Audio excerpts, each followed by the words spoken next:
De nombreux métaux fabriqués par l'homme se détériorent naturellement par corrosion. Mais la corrosion peut devenir plus importante dans les installations utilisant des produits agressifs. Certains métaux dits nobles, comme l'or, sont peu attaquables.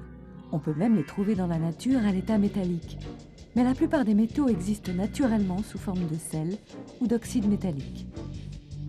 En quelque sorte, le métal purifié et transformé par l'homme a toujours tendance à se réoxyder et à revenir à la terre dont il est issu.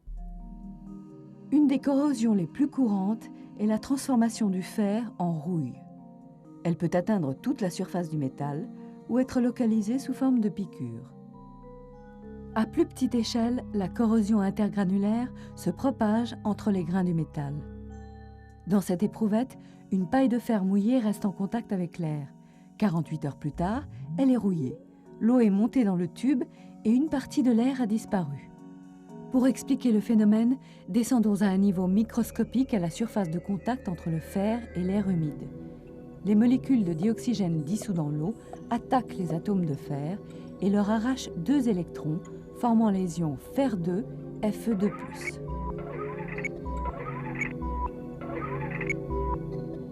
Simultanément, le balai des électrons, du dioxygène et de l'eau se solde par la formation d'ions hydroxyle. C'est une première étape, mais l'oxydation se poursuit. L'oxygène attaque les ions Fe2+, leur arrache un électron et les transforme en Fer3, Fe3+. Et le balai continue, produisant de nouveaux ions hydroxyle. Finalement, les ions Fer3 et les ions hydroxyle s'assemblent dans un précipité. C'est la rouille orange vif qui s'étale en surface. Cette rouille va maintenant attaquer en profondeur les atomes de fer encore intacts, mais plus lentement et moins énergiquement, formant une rouille plus foncée.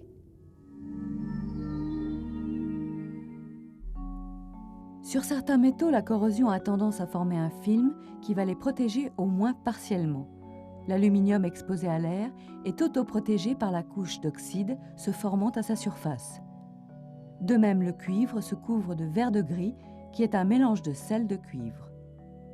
Par contre, le fer ou l'acier ordinaire se détériorent facilement. Il faut les protéger. Un film de peinture constitue une barrière contre la corrosion. Dans certains cas, comme celui des coques de bateau, la protection peut être électrochimique. On applique des plaques de zinc sur la coque en acier. On réalise ainsi une pile galvanique de grande dimension. Les électrons cédés par les atomes de zinc ne font que transiter dans l'acier avant de rejoindre le dioxygène et l'eau. Ainsi, l'effet du courant protégera la coque, le zinc se sacrifiant à la place de l'acier. La corrosion est un problème majeur. Actuellement, c'est 20% de la production mondiale d'acier qui disparaît ainsi chaque année.